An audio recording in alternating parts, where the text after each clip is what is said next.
Good day, Internet. Chavez and Valko here with an immigration update. You may have heard in the news lately a lot of discussion about the state of the travel ban and how it is going to change. So, we are here today with just a quick update.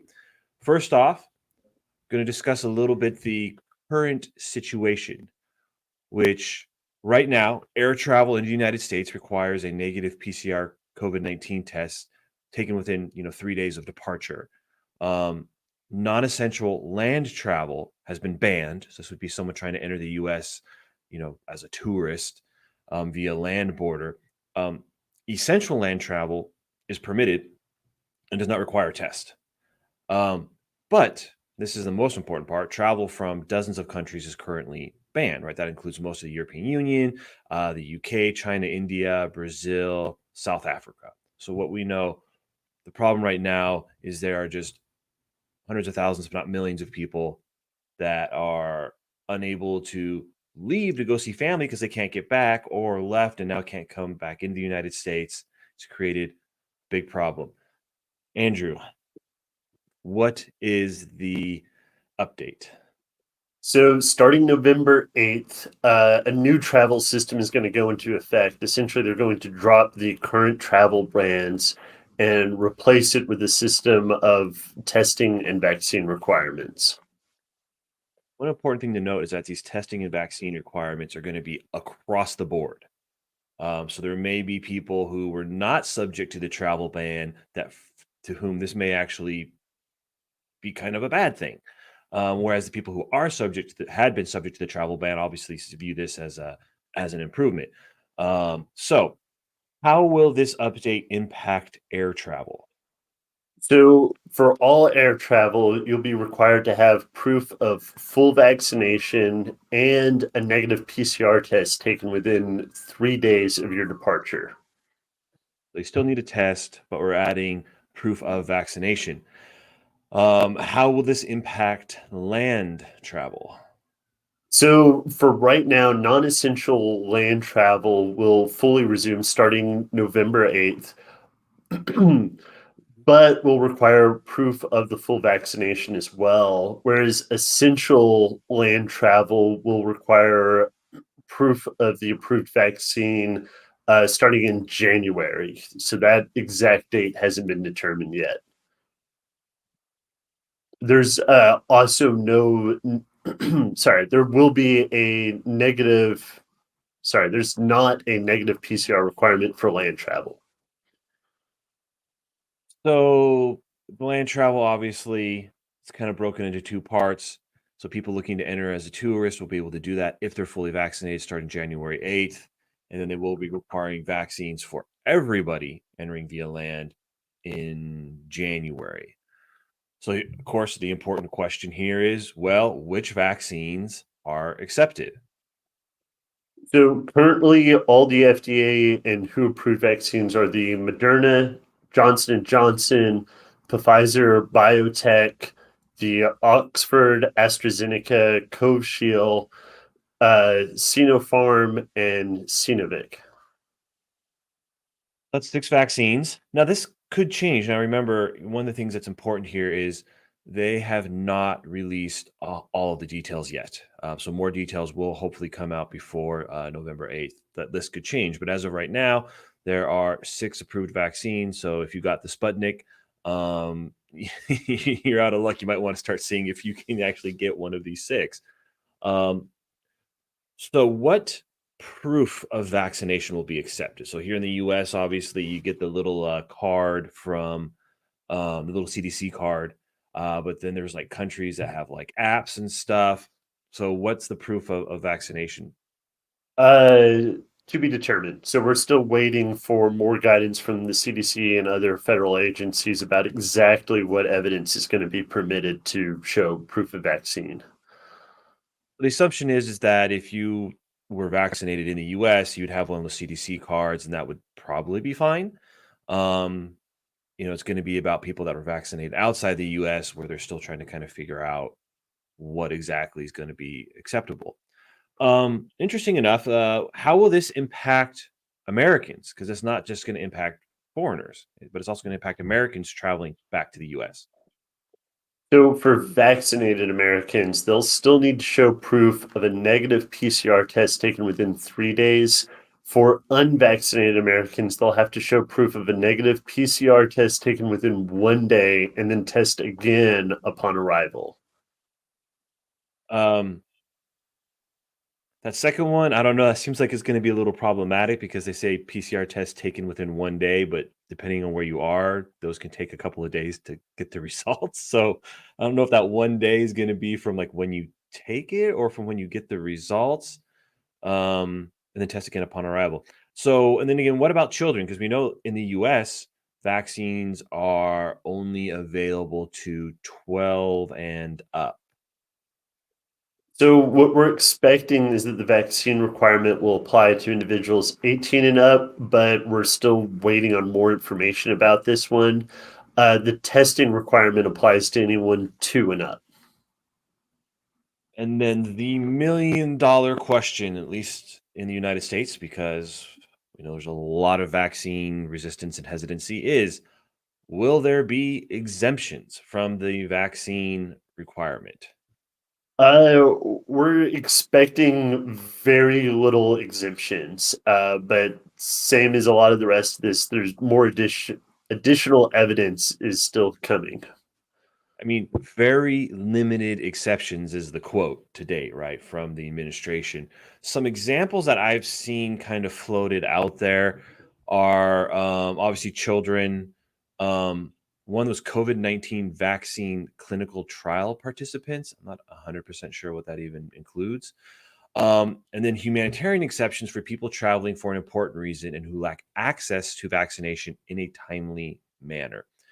Um, as an example, sometimes you have someone who does not have a tourist visa, but a family member falls gravely ill or is injured in the United States. They can show up to the border without any visa and sometimes get paroled into the United States. Like they'll make an exception for this person because of an extreme circumstance. I could see something similar happening here, right? Where they basically say, you know, if I get the 2 dose regimen, right, this is going to take weeks, and I need to be here right now, and then allowing an exemption in that sort of limited kind of extreme circumstance.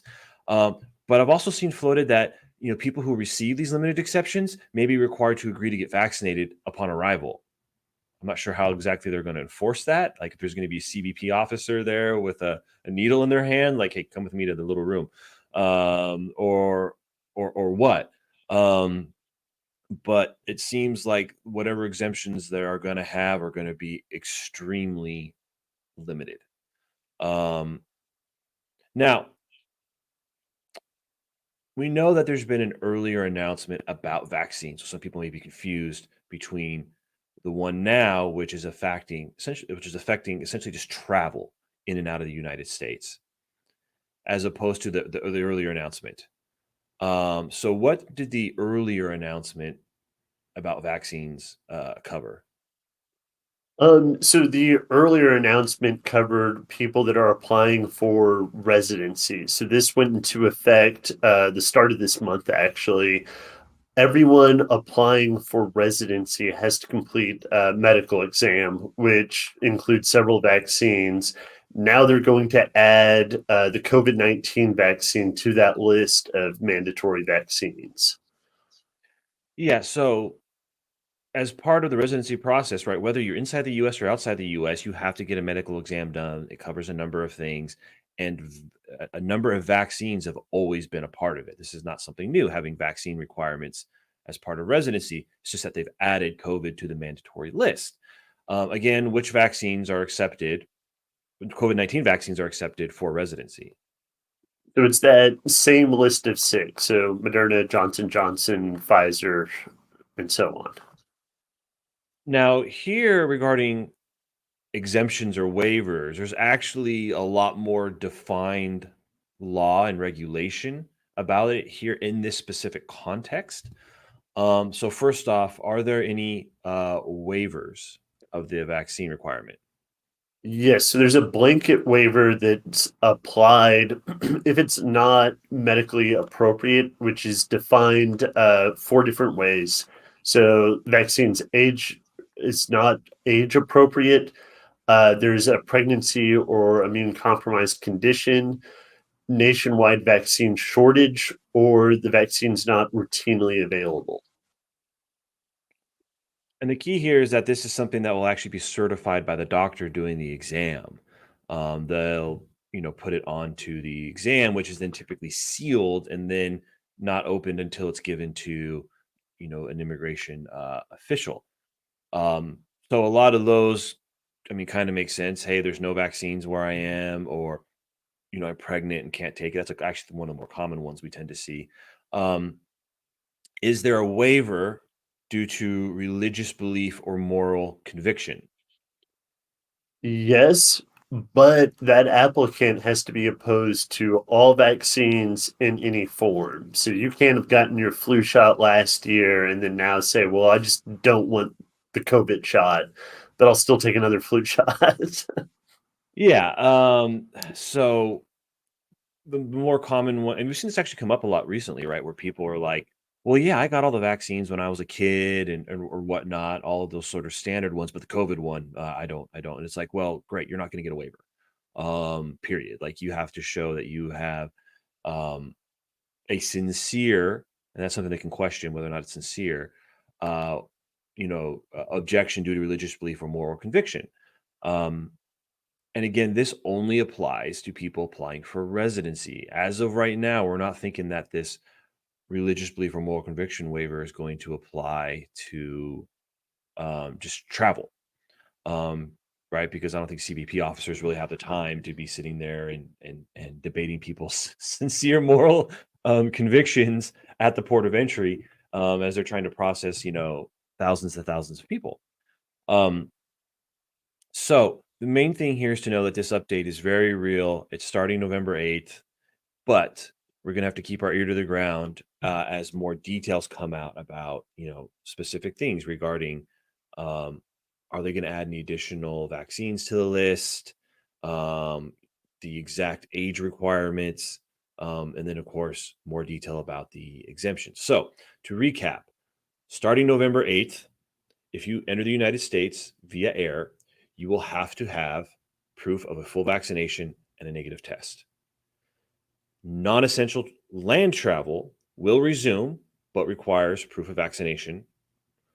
Essential land travel, which has always been allowed, will require vaccination after in January.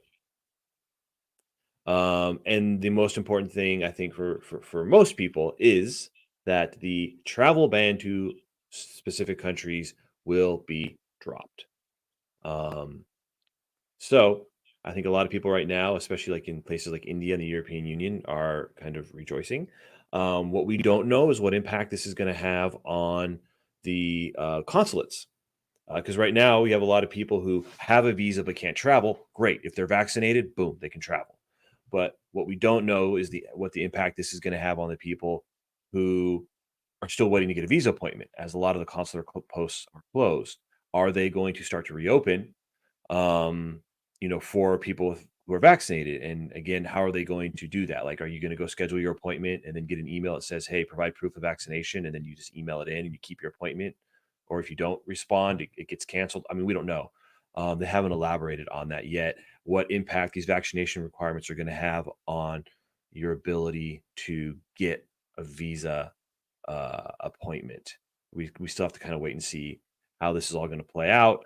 Hopefully, at a minimum, they're going to start opening their doors at the embassies and consulates to people who are vaccinated. So we're going to start to see more processing. Um, Andrew, any last comments on this update? uh, I think the main thing is just, if you're wanting to travel anytime soon, you definitely want to get the vaccine.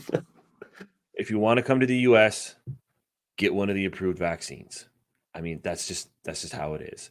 Um, but thank you for tuning in. We'll be back for with any more updates. Um, but until then, you can go to our website, check us out, schedule a consultation, download our app, Lawpilot Guardian. Until then, thank you, and we'll see you later.